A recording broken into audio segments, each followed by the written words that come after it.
And now, please welcome your MC, CHCI Fellow, Brian Moose. Buenos dias, mi gente. Thank you. I hope your morning is starting off well, and I hope that your cafecito is effectively fighting off your drowsiness. My name is Brian Moose, and I'm a CHCI Public Policy Fellow presented by Prudential.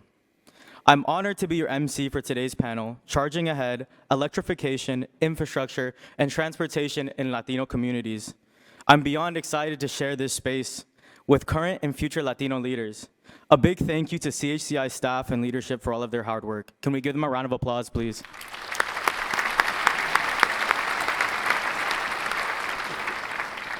Being raised in a military family, moving around every other year, spending a majority of my life in the Midwest in Europe has given me a unique perspective on the challenges in regard to infrastructure, mobility, and community development, specifically in Latino communities.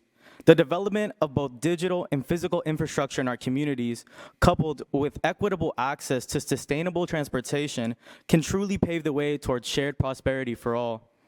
On behalf of CHCI, I would like to thank AARP, Comcast NBC Universal, Hyundai, and Southwest Airlines for their generous support of this session. It is now my honor to introduce welcoming remarks from Session Chair Representative Tony Cardenas. Congressman Cardenas was first elected to United States House of Representatives in 2013 to represent California's 29th District. He has authored legislation to lower prescription drug prices, protect American consumers, combat climate change, and ensure that everyone has access to affordable, quality health care. He sits on the House Committee on Energy and Commerce and co-founded the Crime Prevention and Youth Development Caucus. In 2015, Representative Cardenas launched Connecting the Americas Caucus, which focuses on strengthening relationships and business opportunities between the United States and South and Central American countries. Please join me in welcoming Congressman Tony Cardenas. Gracias, thank you. Buenos dias, good morning. How's your energy? Bueno, malo, cansados? Come on. There you go. Good morning, everyone, and welcome to this opportunity to listen to great individuals and panelists who are going to talk about charging ahead. And the main theme of this morning and throughout these few days and this entire month of Hispanic Heritage Month is about making sure that everybody knows without Latino involvement, there is no fill in the blank. A day without a Latino in the United States is a day that things don't get done. Whether it's broadband, whether it's electrical grid, it doesn't matter. Si nosotros, no se hace. And that's the way it's been for hundreds of years. I'm here today to welcome all of you and to thank you for being here, and also to welcome the panelists and all of the wonderful people who are going to speak to you this morning.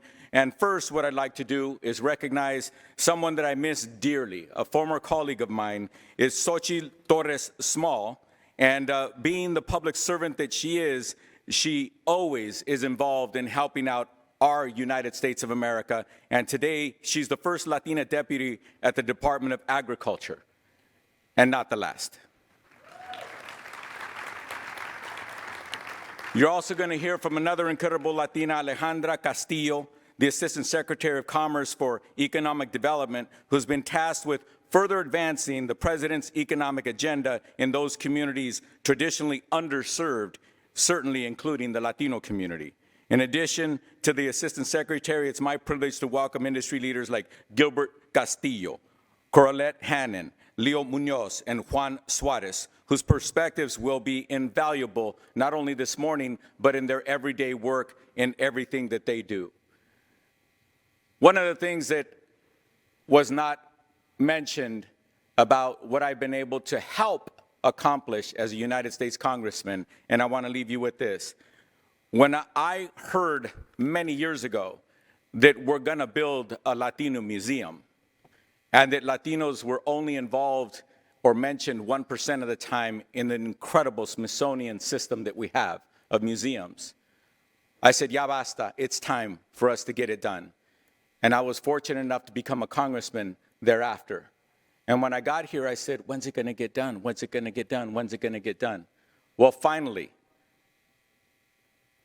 with the leadership of Senator Menendez in the Senate and myself in the House of Representatives and many others, we were able to get the Latino Museum off the floor of the House of Representatives unanimously, Republican and Democrat. Yes. And we will have our museum on the National Mall, as prominent as any other museum has ever been built in this country. And I predict this, los manos, the hands, they're going to build that museum, look just like all of us. Yes, men and women, people of every gender, smiling and working, like those who came before us, smiling and working and toiling to build this country. So thank you for coming this morning, and let's build this country together. Let's electrify this country with our love and commitment and our hands and the work that we do to make sure that this country continues to move forward as the greatest country on the planet with our participation. Gracias.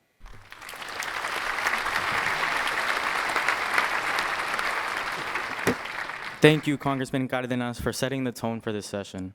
It is now my pleasure to introduce our opening speaker, Xochitl Torres Small, Deputy Secretary at the U.S. Department of Agriculture. She is the first Latina to hold this position, and during her leadership, the USDA Rural Development secured $2 billion to support rural broadband through the bipartisan infrastructure law. Prior to joining the USDA, Torres Small was a United States representative for New Mexico's 2nd Congressional District. Please welcome Deputy Secretary Xochitl Torres Small.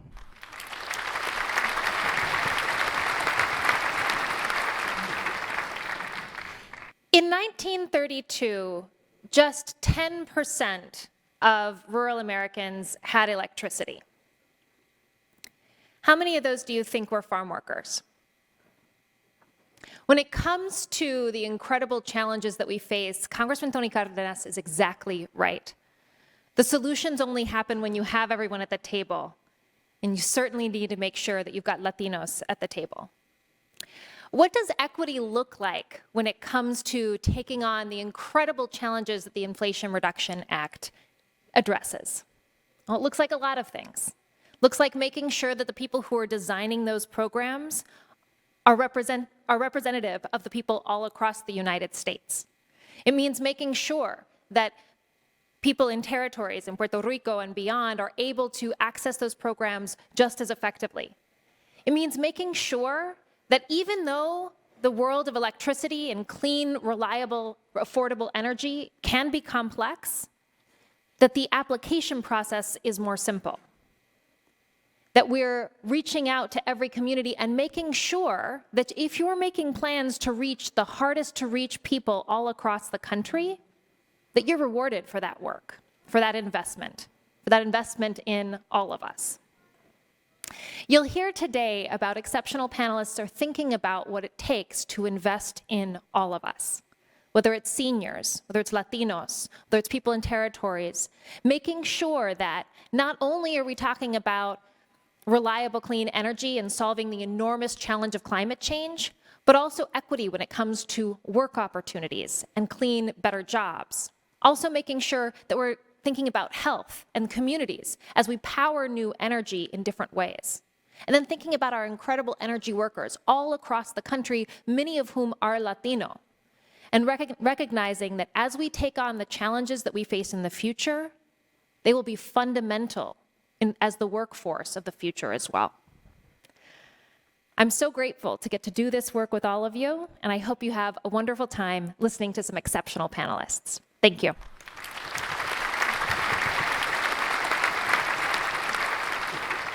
Thank you, Xochitl.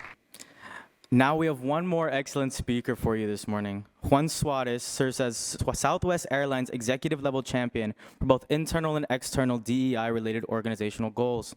He's responsible for creating and driving the development of DEI initiatives that align with Southwest business objectives, policies, and practices. He is also the executive sponsor for the Diversity Council and leads Southwest's DEI Executive Steering Committee. Please welcome to the stage Juan Suarez.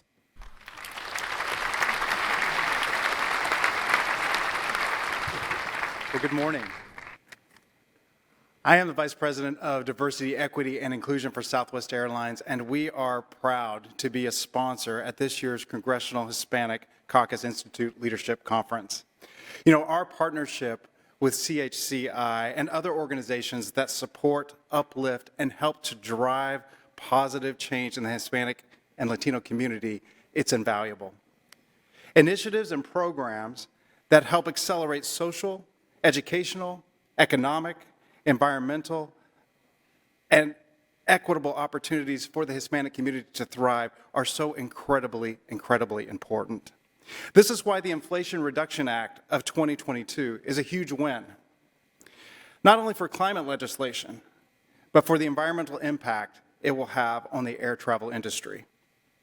At Southwest, we take pride in being the airline with heart, and that includes respecting our planet. Our goal is to achieve net zero carbon emissions by 2025. But we can't get there without sustainable aviation fuel, or SAF.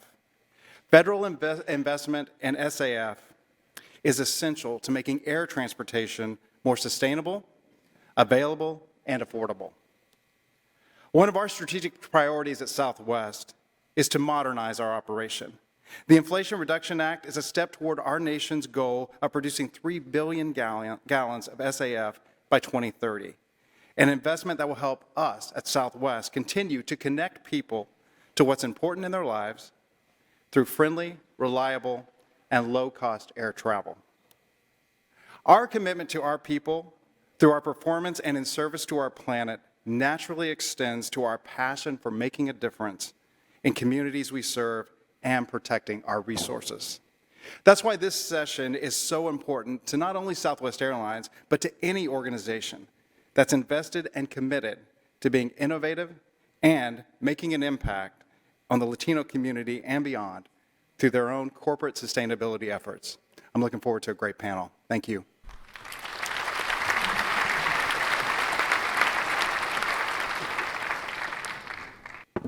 Thank you, Juan. It is now my pleasure to introduce our moderator for today's discussion, Adrian Carrasquillo.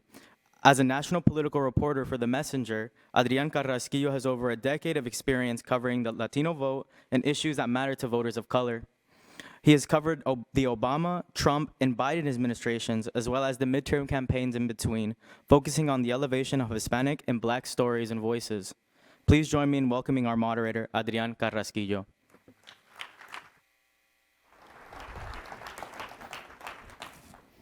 Good morning, buenos dias. Welcome to the CHCI plenary session, Charging Ahead, Electrification, Infrastructure and Transportation in Latino Communities. My name is Adrian Carrasquillo. I'm pleased to be your moderator for this important discussion on the Inflation Reduction Act of 2022, the largest climate legislation in U.S. history. Thank you, USDA Deputy Secretary Xochitl Torres-Small and Congressman Tony Cardenas for setting the context for our conversation today. And thank you to CHCI for bringing us all together for 2 days of dialogue on the issues impacting the Latino community. You know, when we were talking about this panel and having our conversations, I thought so much about what this investment means. And I knew it was huge investment, and looking deeper into the Inflation Reduction Act and what it's providing, I was blown away by really the opportunity here for the country. And I wanted to give a little bit of that context. Estimates put the IRA at $380 billion in climate investments in the next decade. A Goldman Sachs estimate puts it at $1.2 trillion. Just last week, the New York Times said that since the climate law passed, spending on clean energy technologies accounted for 4% of the nation's total investments in structures, equipment, durable consumer goods, more than double what it was 4 years ago. With that context, I'm delighted to be joined by 4 experts on this topic. First, we have our panelist, Alejandra Castillo, the Assistant Secretary of Commerce for Economic Development in the U.S. Department of Commerce. Thank you. Our next panelist is Leo Munoz, Federal Government Affairs at Comcast, NBC Universal, Telemundo. Next, we have Gilbert Castillo, Director of Regulatory Compliance for Hyundai. Finally, please welcome Coralette Hannon, Director of Livable Communities at AARP. Thank you so much for joining us. For our audience, we want to hear from you. Please feel free to post your comments about this session at hashtag CHCIHHM23. You know, I wanted to start with, and you know, I think that what I want to hear the most from is the panelists. Like I said, what fascinates me and what I think is so important here is the investment and then how we get that investment to communities. So the first question I wanted to have, Assistant Secretary, for you, how does the funding get to the different communities from the federal government and agencies? Can you talk a little bit about your work with the IRA as well? Primeramente, buenos días. Okay. Voy a tomar también un pequeño momento para reconocer no solamente nuestra cultura, sino también nuestro idioma. So it's great to be here. I'm going to also give a huge shout out to the CHCI fellows and interns. If you're in the room, raise your hand. Excellent. Look at that. I must confess, I too was a fellow almost 3 decades ago. So I credit CHCI very much for this. So very quickly, I'm going to take us to pull back a bit.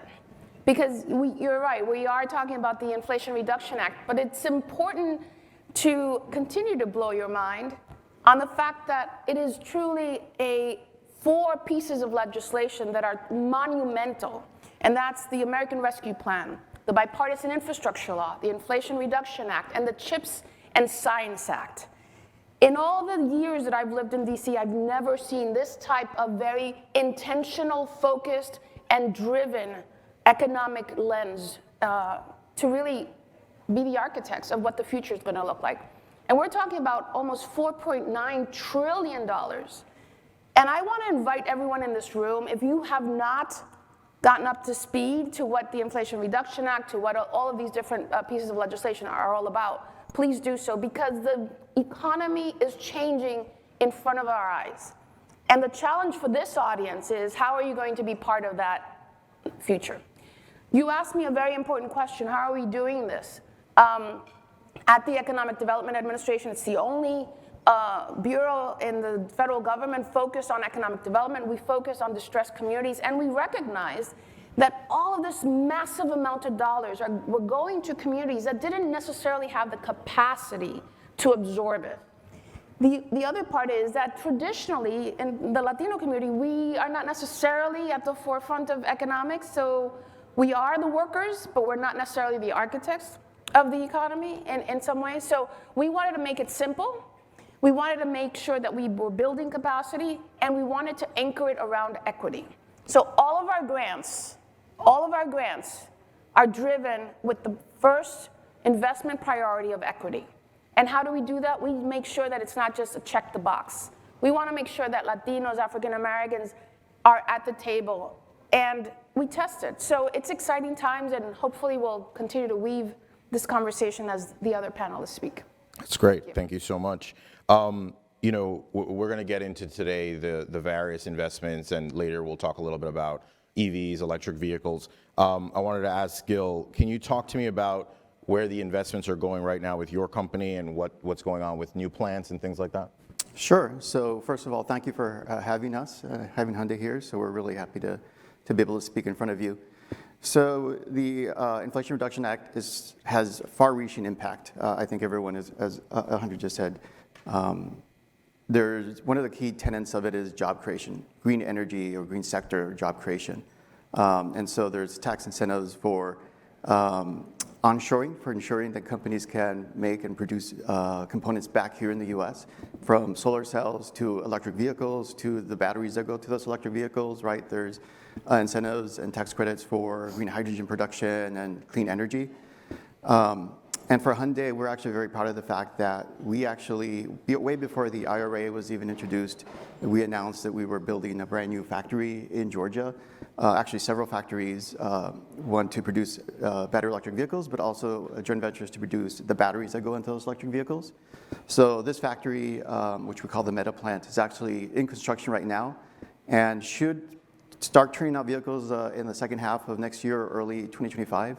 With a capacity of up to 300,000 electric vehicles, and also it'll employ about over 8,500 employees. So, you know, it's that type of stuff that the IRA is actually encouraging, and it has that kind of impact in terms of employment. But there's also more direct impacts as well. So, for example, there's also tax incentives and credits for building of electric charging stations in various communities. And then for consumers, there's tax credits for the purchase of electric vehicles, so both new and used. So if you buy a new electric vehicle, you can get up to $7,500 in tax credits. The caveat being that it has to be produced in the US and the batteries have to come from the US, which is actually great for us because we're going to start building cars in the US with this factory. So anyway, it's a great program. Excellent. When it comes to AARP, we're talking about, you know, transportation funding, and you know, I would love to know about sort of meeting the needs of older adults in the Latino community. I know that's something that you work on all the time. Yes, thank you so much. And first, let me also say thank you to the planners of the panel for including AARP today. So for those of you who may not be aware of the work that AARP does, is we advocate for the interests of older adults. And so if anybody is wondering why is AARP a part of this conversation, I thought it might be helpful just to share some perspective with you about why these issues are important for older adults. In 2022, AARP fielded a survey of the Latino community, those who are age 45 and older, and the top two issues that came up as concerns for folks in those communities were the ability to get around the communities independently, so the ability to have transportation options that would allow them to be independent and get around their communities. And then the second top issue that came out of that survey was the ability to age in their own homes. Like many of you would probably want to stay in your homes as long as you want. We know that as folks get older, they want to stay in their homes as they get older. And we found that 65% of the respondents to that survey said that these issues were a concern for them.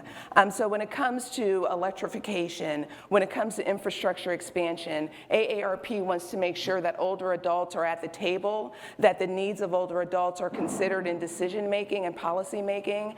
And so that's why these issues are so important to the older adult community. And I look forward to participating in the rest of the conversation, but I thought it might be helpful just to set that context for why we are here today. That's excellent. You know, one thing that I know is a focus for Comcast, and I'd love you to get into, is the BEAD program and broadband access, and the fact that infrastructure is not just physical, it's also digital. Yes, of course. Thank you for the question, and it's good to see everybody here.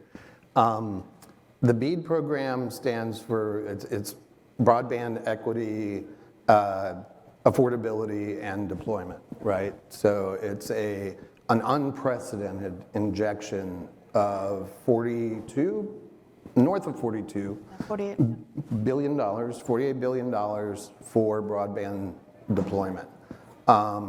And what this has done is it has really set sights on accelerating investment in deploying broadband across the country, specifically with emphasis on those areas of the country that don't have connectivity, so thinking more rural areas just throughout the country. So it's accelerating things very quickly in the industry.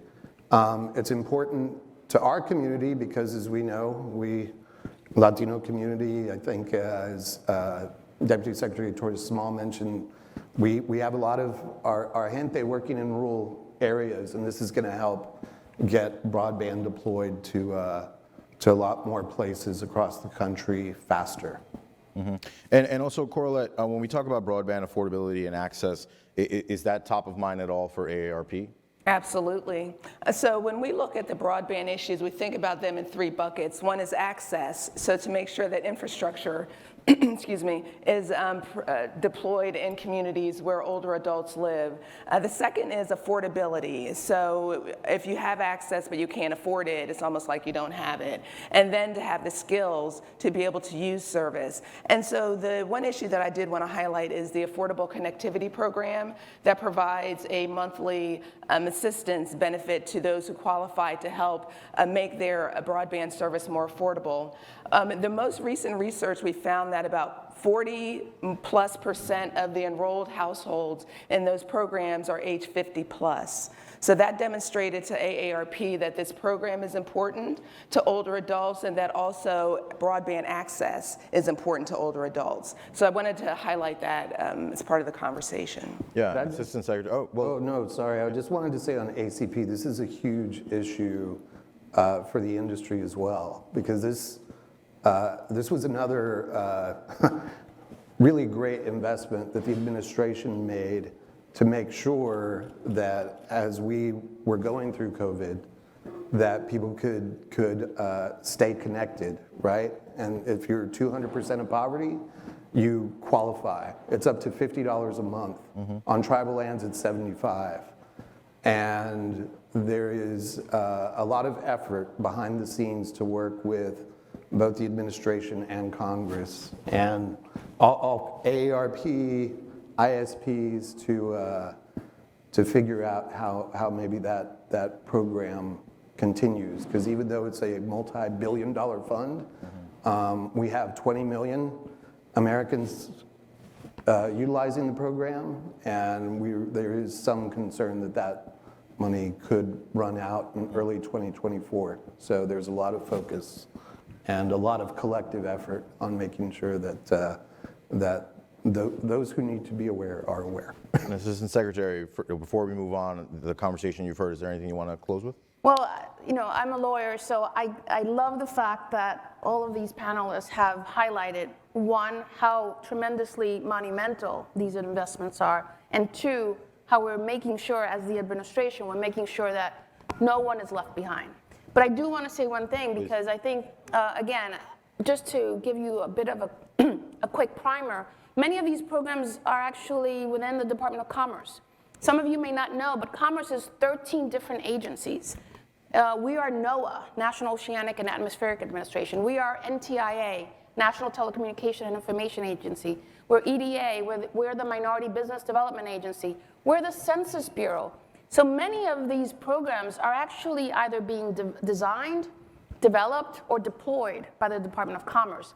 And you said something very powerful. I mean, everyone has said something very powerful, but just to pick up on this, it sounds like a lot of money when you talk about $4.9 trillion, but the fact that our nation has been disinvesting in our communities for decades, this is just a little tiny piece. We need to work with the private sector. We need to work with philanthropy, because government alone cannot do it. So I'm just grateful to be part of this. And just one thing, just piggybacking off of what you just said, BEAD really is, in this context, set up to be a public-private partnership, but also the money flows from the federal government to the states, and the states have parameters with which we all bid to do these expansive broadband deployment projects, and so it's a competitive thing as well. It's not, just like, hey, here, go, from top, from DC to like a Comcast or another ISP, go build it. It has to go to the states. The states have state directors that very thoughtfully, the Department of Commerce and the administration set up, state director for being kind of a conduit between the federal government and the state government to deploy these dollars. So it's, and we're all in the throes of making sure this money gets allocated, right? Please. Can I have one more thing? Yeah. So another program that I just wanted to highlight is the Digital Equity Act as well. So for any of you who work in state policymaking, there is a period of time right now where each state has to develop their own digital equity plan, and there are about 8 populations that are being targeted by these plans, older adults being one, also those in rural communities, those with disabilities. So if you are not currently engaged in the digital equity planning process in your states, I would highly encourage you to reach out to your broadband offices so that you have a say in how these funds are being deployed and how the needs of these targeted communities are being assessed as part of the plan development process. Thank you so much.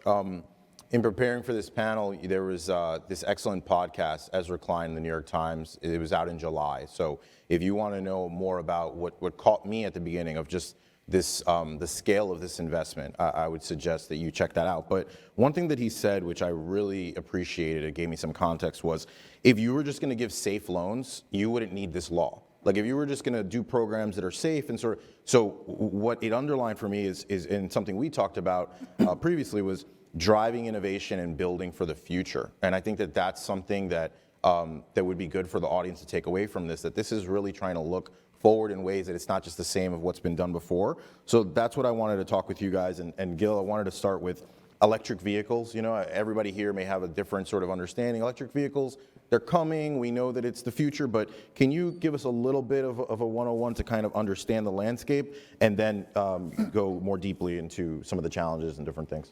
Sure, absolutely. So it's true, right? We're all talking about electric vehicles, and I think most people recognize these are all primarily better electric vehicles, although there are fuel cell electric vehicles as well.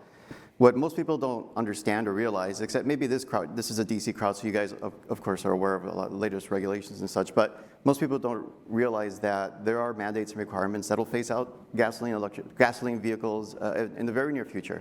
So in California, they've passed the Advanced Clean Car 2 rule or act, which basically will require that, I think it's 67% or 68% of all vehicles sold in California by 2030 have to be electric. By 2035, 100% of all vehicles sold in California have to be electric. And it's not just California. There are about 10 or so states that follow California's rules. It's a huge investment for us and for the industry. Most people don't realize that it takes about 8 years to develop a brand new vehicle from the ground up. So we're talking about 2 generations from now that you're no longer be able to buy a gasoline-powered vehicle. But it's not just California. The federal government is also instituting these mandates. The EPA has proposed new GHG rules that would, in effect, require about 67% of all vehicles sold have to be electric by 2032, right? So the whole marketplace is shifting dramatically, right? Mm-hmm. So definitely for us, it supports our electrification kind of direction, something that we've been going down by long before any of these rules were in place. Most people don't realize that Hyundai is actually the second largest EV seller in the US, the Hyundai Motor Group, second only to Tesla. And for us, it supports kind of our efforts in terms of being carbon neutral by 2045, fully electric in terms of the vehicles that we sell by 2040. And so certainly the supply will be there, but the big question that we have, and I think most of the industry has, is will the demand be there for those electric cars? Now, the IRA, I think, is a great tool that helps spur kind of demand or at least interest by supporting incentives to purchase these vehicles. But I think the people who are buying electric vehicles now, for the most part, I mean, they tend to be higher income. They probably have a place to charge at home. They have a garage or a carport. But if we really want to expand this market, we have to start reaching out to consumers who may not have a place to charge at home, right? Who maybe live in communities where they live in multi-family dwellings, or they have to park on the street, or they share a parking spot. And for these individuals, owning an EV actually becomes more of a hassle than a benefit, potentially, in terms of charging. So this is a huge hurdle. In fact, it's probably one of the biggest hurdles that keeps me up at night in terms of can we sell the vehicles that we plan to produce. Investing in infrastructure has to be, like you said, both a public and private endeavor. Right now, the growth in infrastructure is not growing at the pace that's required in order to substantially support all these electric vehicles that are coming. I know from our part, we entered into a joint venture just recently with 6 other manufacturers to develop an all-new high-speed charging network in the US that'll have about over 30,000 charging points in both urban and highway areas. And the first charger is actually going to start to be deployed in summer of next year. But I mean, this is just one step. A lot more effort needs to be taking place to kind of bridge this chasm when it comes to electric charging. So if I can jump in, I hope you don't stay up at night for too long. Again, I have the incredible opportunity to kind of be the futurist along with my colleague Willie Ramos and so many people at EDA. So let me pull back a bit. You're absolutely right. The goal is to make sure that we make this transition. Yep. We need to take the steps back to plan it. And here's a couple of things, you know. Who is going to build the EV charging stations, right? So that workforce has to get ready. We are investing in that workforce. We just provided a very big grant under the Good Jobs Challenge to North Carolina A&T to do workforce development in EV charging. The second thing is, where will these charging stations be? Will they only be in the urban areas? How will people make decisions? Do I stop in this community? Do I stop in that community? Do I patron a restaurant while I charge? There's so many economic development issues that we want to make sure that mayors are involved. Leo, you also mentioned that because these dollars in so many ways are going from the federal government to the state, we need to make sure that we are also putting, you know, all of you are contacting your governor's office to make sure that these dollars are flowing in an equitable way. Yep. Because it can't just stay in the New York City and the San Francisco. It has to go to Ottumwa, Iowa, and Fresno, California. So there's a lot of excitement. The last thing I would say on this topic is, then how do we build the small businesses, the suppliers to this massive industries? This is where I think Latino entrepreneurs need to also be very involved, because this is the future. Yep. And it's going to be the future that's going to make many, many people very wealthy, or many, many people left out. Yeah, you're absolutely right. And we want a cure for that. Yeah, and you know, these vehicles that we're talking about, they're brand new electric vehicles, but eventually they'll become used electric vehicles, right? Mm. And the majority of the consumers purchase used, right? And so how do we ensure that these people who are buying these used electric vehicles have a place to charge and can live with them and benefit from some of the benefits of electric vehicles that other consumers do? Mm. Yeah. Corla, that's exactly what I wanted to ask you. And feel free to take this word, but you know, I was wondering about the expansion and promotion of EVs, and what are some of the issues policymakers, proponents should consider? Sure, thank you, I appreciate that. From the perspective, again, of AARP and older adults, is we obviously want our communities to have access to electric vehicles, but there's another aspect of cost that I wanted to just put out for folks to consider. We have the money that we appreciate is coming to communities and states to help with the expansion of EV with electric vehicles, but we also need to think also about our electric rates that we pay as well. There are some utility companies, and I know this hopefully is not too far afield, but I know there are utilities companies that are looking to have electric ratepayers subsidize the expansion of EV chargers in communities, and we want to make sure that those subsidies are really there's a critique of those efforts to increase electric rates to pay for these charging stations, and that communities that are not benefiting and individuals that are not benefiting for EVs are not saddled with the cost of them through their electricity rates, which we already know are very high and sometimes are a problem for many of us to pay for. So that's just another aspect of the EV charging issue and the EV issue generally that I'd ask for you all to consider in your work, again, how they impact the electricity rates that consumers pay as well. And you know, fun part about being a journalist, sometimes you just got to throw stuff in there. While we are on EVs and while we are on while this is the future, also possible challenges, and I know this may not be for all of you, I've seen lately that Republicans are kind of turning against EVs, and this is interesting if it becomes politicized, right? And we all know what that looks like. So just curious if anybody wants to touch that one. I think it's important. I'll take it from the perspective of, I mentioned at the beginning that we've had decades of disinvestment. This is the first time in a very long time that finally the U.S. is actually investing in its own states and territories and communities. It's hard, you could probably see this political theatrics play out, but at the end of the day, and I travel this country extensively, I have yet to find a politician that doesn't like economic development. So we have to bring it back to the fact that we need to invest, not spend, invest in the U.S. And that's why the president's, Invest in America is a theme as well as a verb, so to speak, as well as Bidenomics. When we talk about Bidenomics, hopefully 5-10 years from now, we're going to look back and say, wow, that was a transformational moment. And a way for us to not only protect our global competitiveness, but I will submit to you, protect our democracy. Because there's nothing that turns a place more red or blue, but mostly red, when they are left behind. And that's when you see that polarization. That's fascinating. I actually have a story coming out later today. You know, we were wondering, how do you say Bidenomics in Spanish? And the administration answered to us, it's the bidenomia. So you guys know.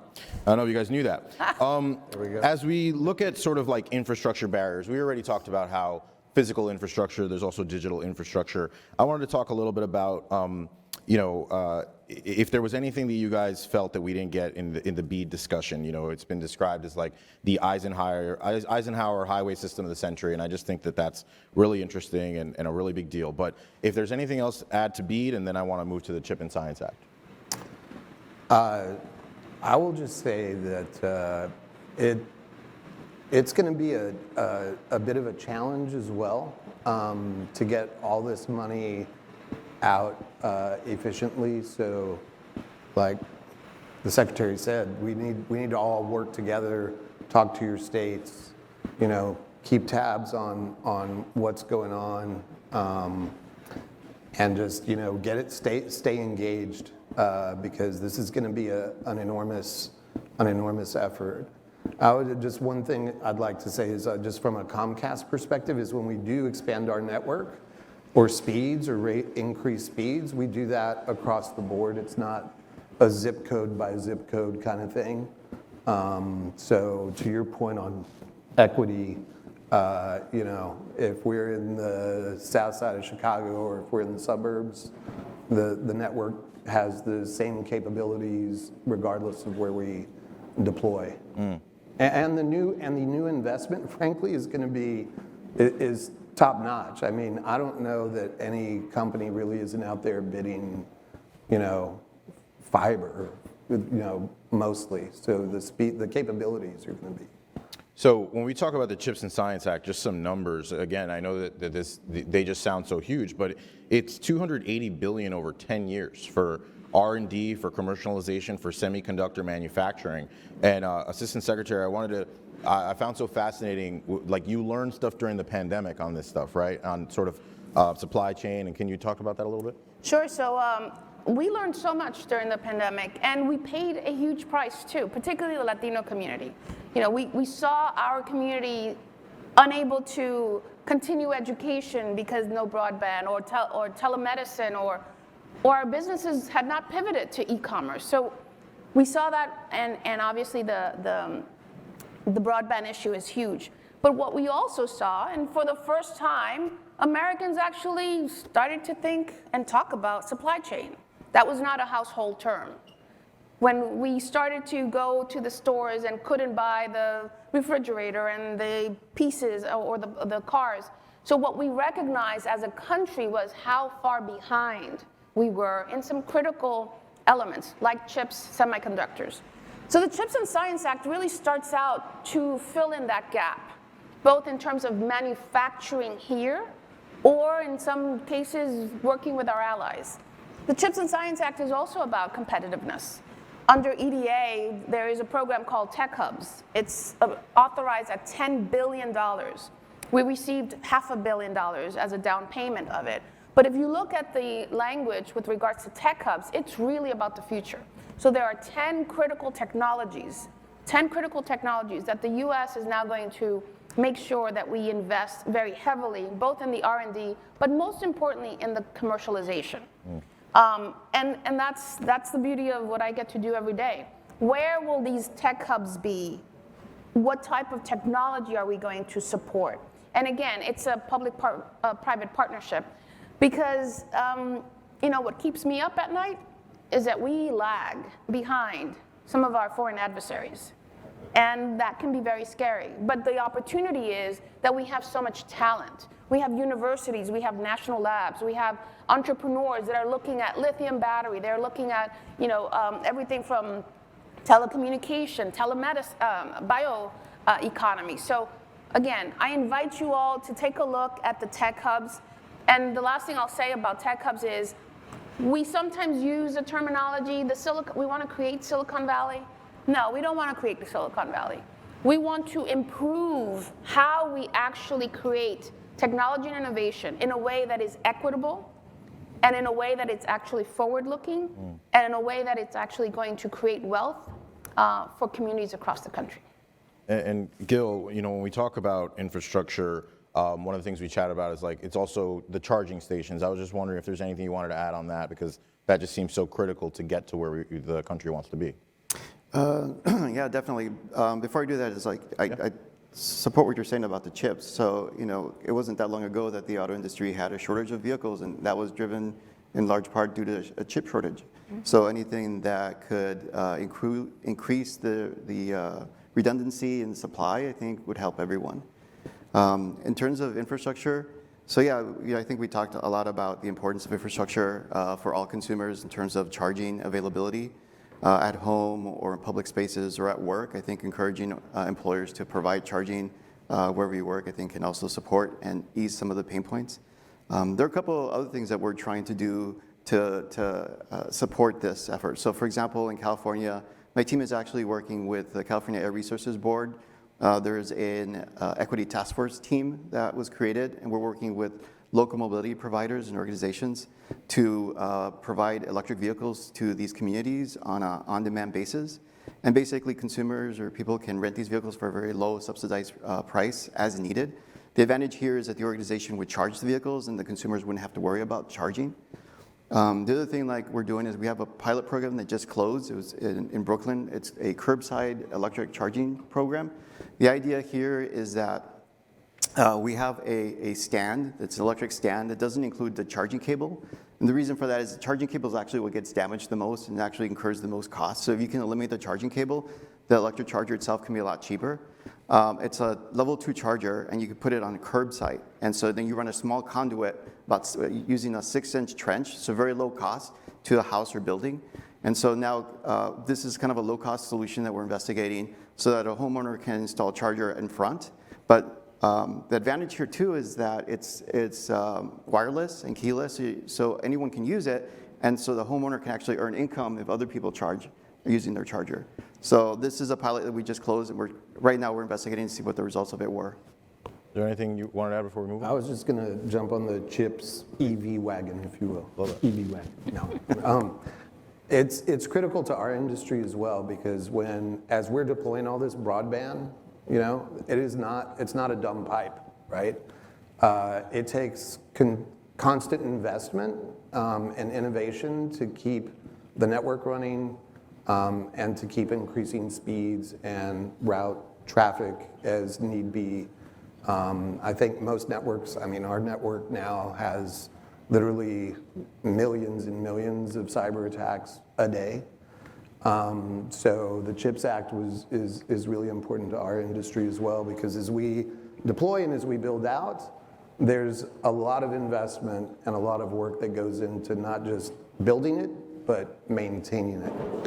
So. Want to add anything? Okay.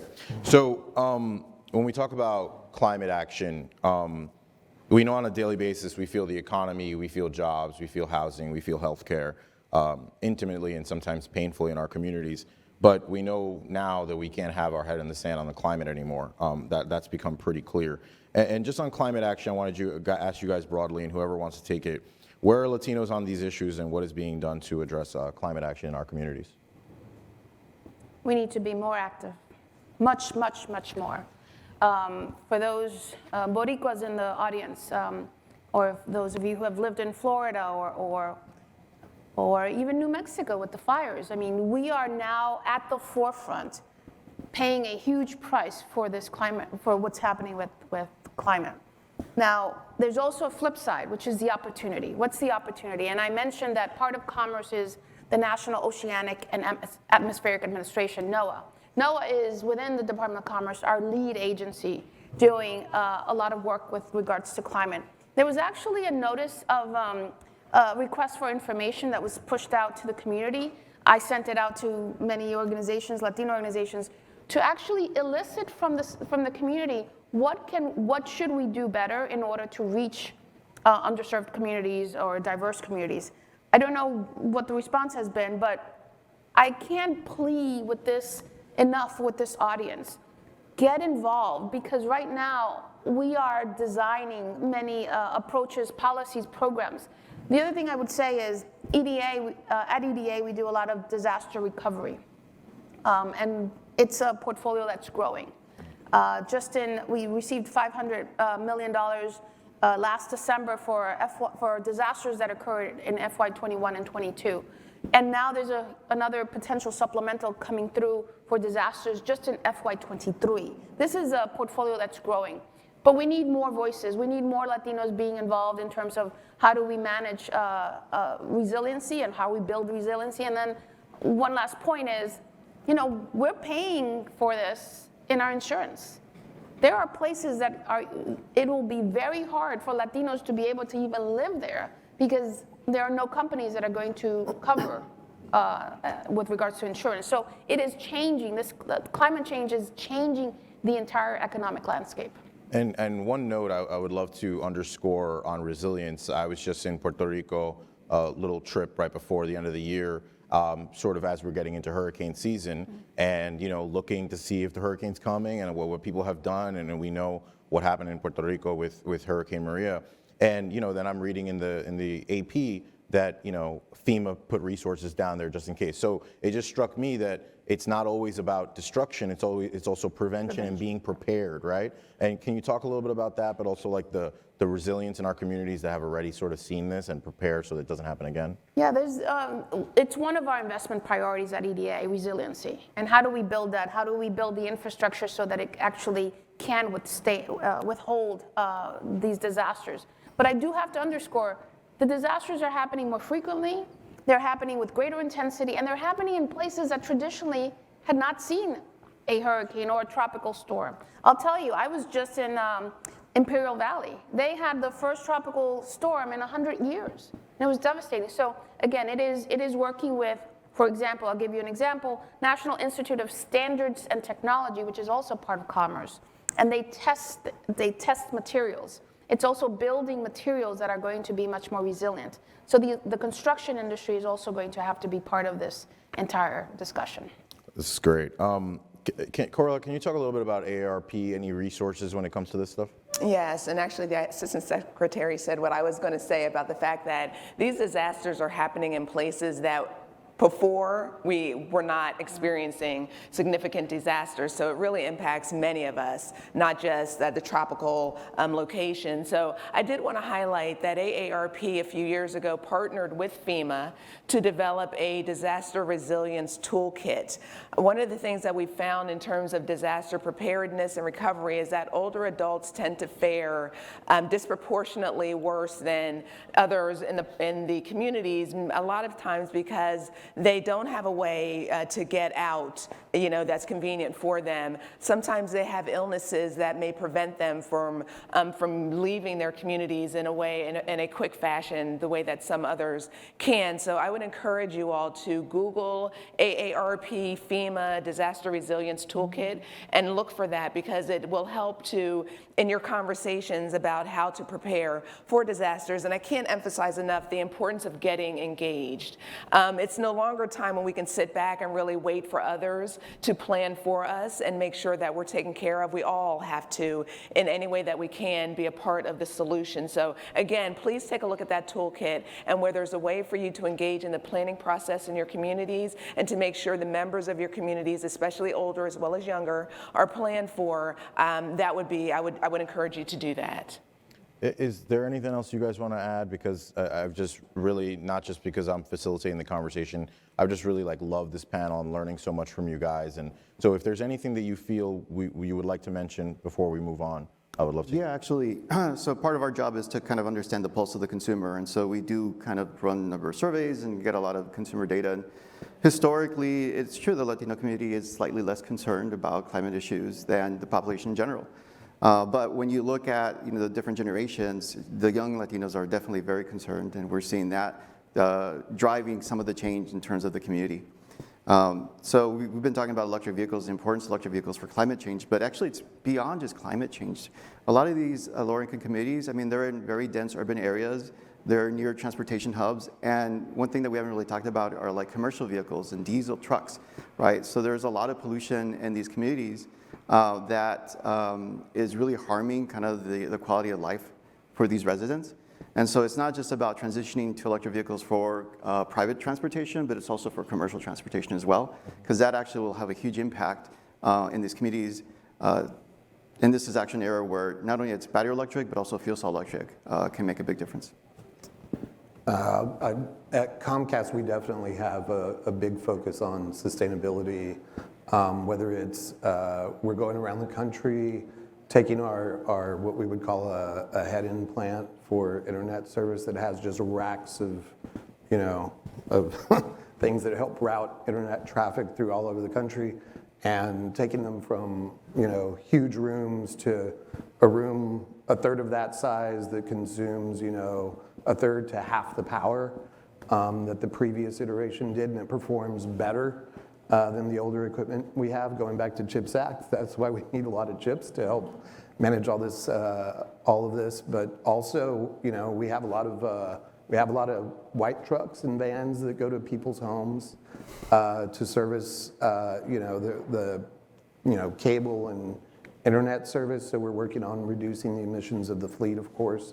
I'd be remiss if I didn't mention that the Comcast is the parent company, right, of NBC Universal and Telemundo. NBCU, Telemundo also has a lot of great sustainability efforts. And definitely on Telemundo Noticias or NBC News, I think you'll see a constant theme of bringing awareness to climate change as our reporters talk about natural disasters. And to your point, I'm from Texas, right? A lot of Latinos in California, Florida. We're just kind of concentrated in the hot spots of this country. Now we're seeing, more climate change related events in different parts of the country. But Cora, did you want to add quickly? Yeah, I did. So we've been talking a lot about EVs and mostly talking about cars. And the thing that I thought of was micromobility. So the scooters, the electric bikes, things of that nature, making sure that we're planning for where they're available. I know that, there's been some concerns about batteries and things of that nature. But as we think about the electric vehicle spectrum, I think the scooters and electric bicycles and even delivery, we're seeing a lot more of the electric delivery as well in terms of autonomous, but also electric, different modes providing those services. So it's a huge spectrum that we all need to be thinking about and planning for. Excellent. I would love to invite the audience to ask questions we have from our esteemed panel. Assistant Secretary, panelists, thank you so much. I have two questions. They're relatively disparate. The first one is for the Assistant Secretary. My name is Winter Snitz-Meza. I work in renewable energy, specifically offshore wind, and am currently working to really bring offshore wind as an emerging technology to large scale in the United States. As we know, China, Europe currently leads that market. And some studies say that offshore wind alone can power up to a quarter of United States energy by 2050. We know the Biden-Harris administration has set a goal of 30 offshore wind gigawatts by 2030. One of my questions, and I know that this falls mostly to Congress, but one of the things that appealed to me about the title of this panel is electrification. And my question to you is, we know that in addition to the challenge of onshoring a lot of that offshore wind technology to the United States is a challenge that we're facing right now, so too is electrification. So what is DOC doing, whether it's in conjunction with DOE, et cetera, and what can we do to urge Congress, specifically Senator Manchin, to really push through or taking up electrification? That's question one. Question two for the panel has to do with, we're in this pivotal inflection point with the green transition. It's huge. There's a lot of momentum, but we also can't take it for granted, given that, the elections are coming up in 2024, and we can't take it for granted. I don't want to get too much into the politics of it, but like, what can you say to reassure us to keep that momentum going? Assistant Secretary? Yeah. You want to take them all? No. Okay. So a couple of things. One is, you mentioned Congress. I do a lot of work with Congress because you have to educate and then educate and then educate. So this is a topic of great importance. All types of renewable energy sources and technologies are things that the administration is pushing forward, because your statement is actually very on point.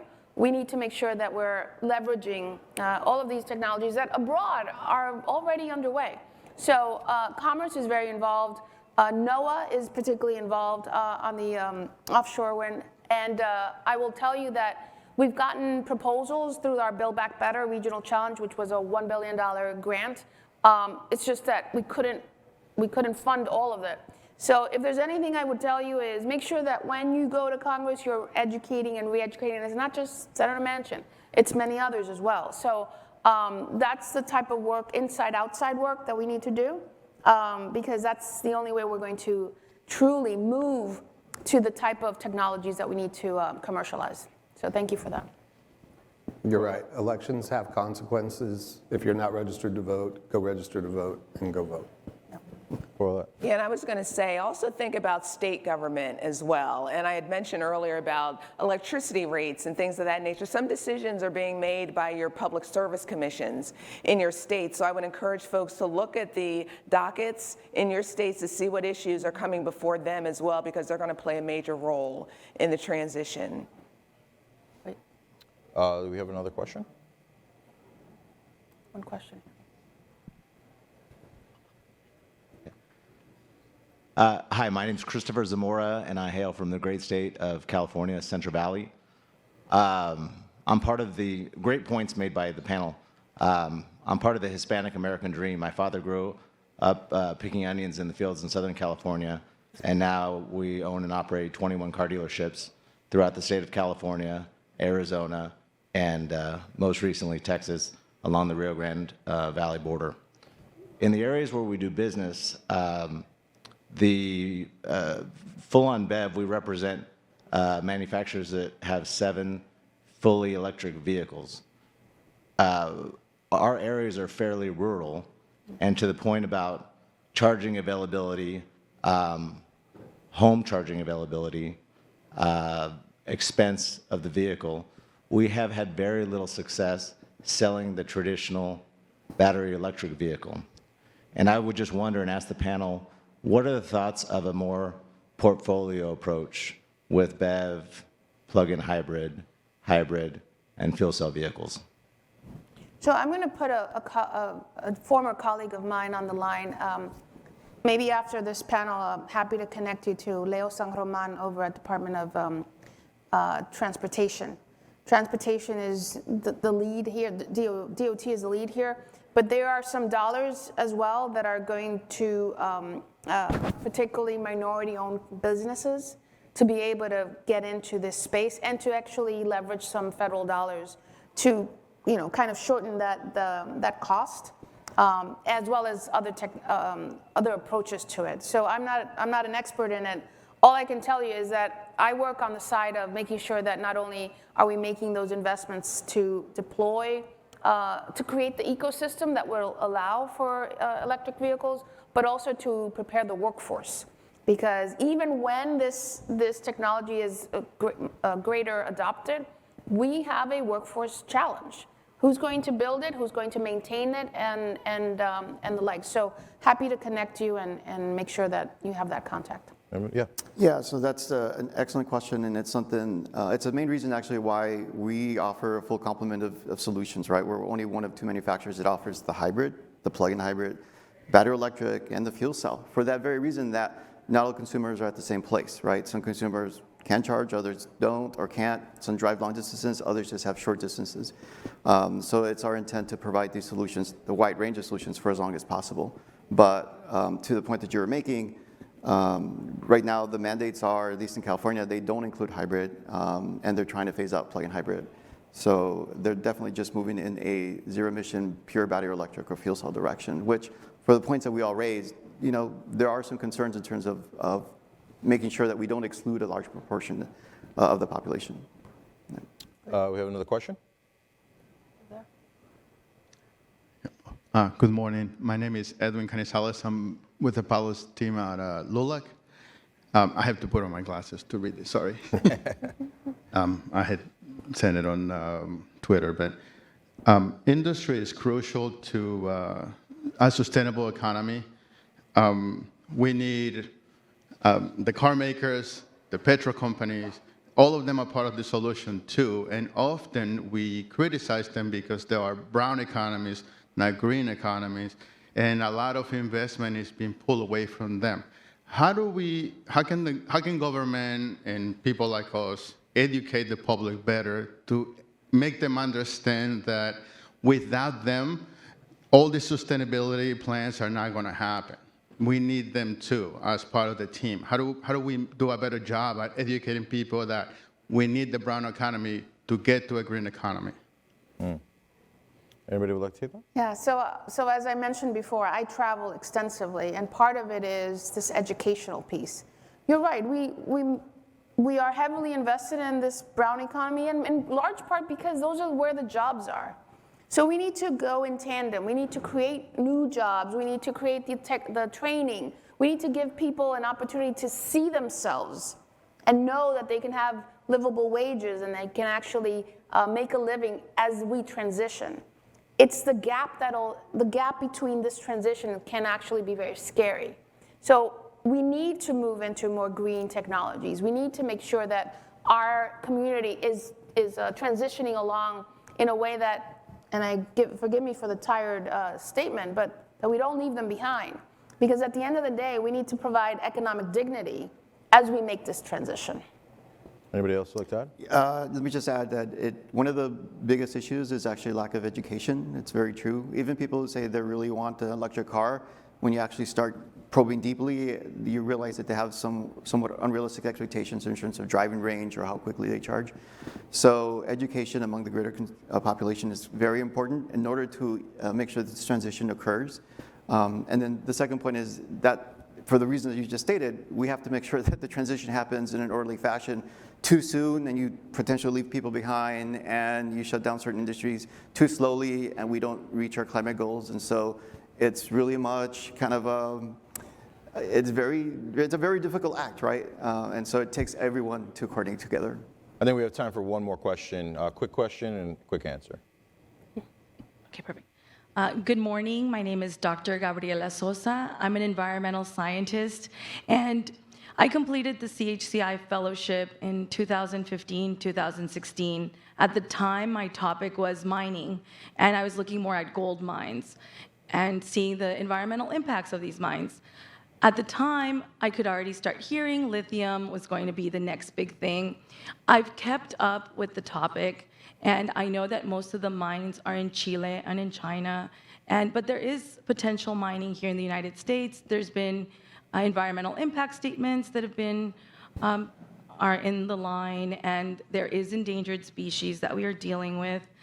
I also consider that whenever we're looking at this and we're talking about 300,000 cars and we're looking at these large-scale production, are we looking at the environmental impacts that this source of lithium is going to have on water resources, on habitat?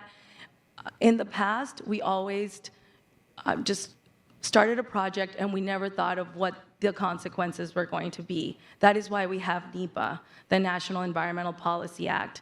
And it causes us, as our resource, a lot of these resources are on national parks, national forest, DEO lands. How are we going to effectively and sustainably mine, not just for today, but thinking about the future, especially because we are on a lot of tribal lands. And so I present that to the panel. Thank you very much. Thank you. Anybody want to Yeah, take? so I mentioned that, first of all, thank you for raising it. I hope you raise it not just here, but in other circles as well, because you're absolutely right.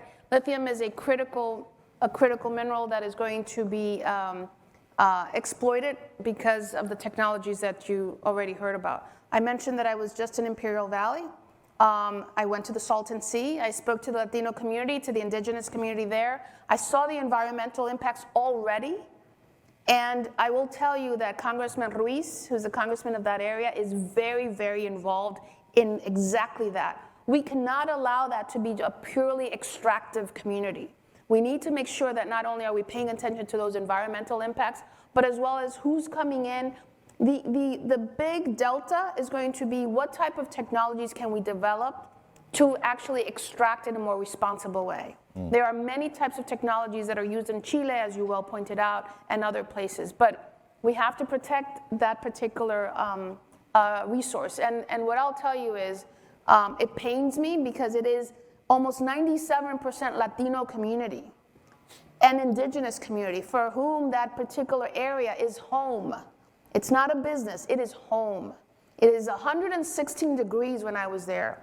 And these individuals pride themselves in their place where they live, where they work. So we need to be much more responsible. And I will tell you also, Secretary Granholm has been down there, I've been down there, Mitch Landrieu has been down there. There's a very unique focus on protecting the people and protecting those assets as well. So it's a collaboration, but your voice is very needed in that. As we get to the end here, I would love to invite the esteemed panelists to give us brief closing remarks, 30 seconds each if you could, please. I'll go first. Again, thank you for inviting AARP to be here. And I would just emphasize to you all to continue to be engaged. Look at the peripheral issues, again, the electric rate issues and micromobility, just all the other issues that impact the issues that we spoke about here today, and really think about the older members of your communities and make sure that they're a part of your planning processes and policy making. Well, thank you for having me and for having Hyundai here. So I'll just echo what Carla said. It's really important for all of you to be engaged and to participate. You know, the things that are taking place right now, the changes in the transportation industry are huge and they impact everyone. For Hyundai, hopefully everyone walks away understanding that we have a very strong electrification strategy that's driven for our concerns for the environment. In fact, for us, our North Star or guiding principle is what we call progress for humanity. We know humanity is what unites us, and when humanity comes together, we can solve some of the greatest problems that we face. And so for us, we want to become a company that can accelerate this progress. So hopefully, we can all work together to get there. Thanks again for having me this morning, and I would just echo some of the previous comments. Please get involved, stay involved. I would just ask you to ask your family members if they're utilizing the Affordable Connectivity Program, and if they are, to let their elected officials, their members of Congress, know that that they are a constituent of theirs and utilizing it, because that's a very critical program to 20 million Americans right now. But thank you for having us, and at Comcast we look forward to continue working with the administration on building out and seeing what we can do to get every single American in this country connected to the internet. Yeah. I'm going to end the same way I started. I want to give my CHCI interns and fellows an open invitation. Come visit us at Commerce. We would love to tell you more about what we're doing. And I also want to make sure that, when the government puts out a request for information, write to us and, submit a response to it. Trust me, we do read it. We do take it into account. We need to make sure that the Latino community is embedded very much into what this transformation is, and that we're not only attentive to what's happening, but actually being the architect of what's going to happen as well. So thank you very much. And I just want to say, I've done political panels in the past, and it's what I do every day. So if you want to talk about politics, we could do that. But I've learned so much from the esteemed panelists here, and I've really enjoyed the conversation. I hope you guys have as well. I want to thank our great panelists, Assistant Secretary Alejandra Castillo, Leo Munoz, Gilbert Castillo, and Coralet Hannon for the thoughtful discussion. Thank you all. Please keep posting about the conference, #CHCIHHM23. Please join the rest of our sessions upstairs on the main level. After the sessions, please return to Hall B for a day of sessions, our luncheon, the closing plenary, Afro-Latina Success in America, followed by a conversation with Vice President Kamala Harris. Security is going to be active all day, so please plan to get here early and enjoy the conference. Thank you so much.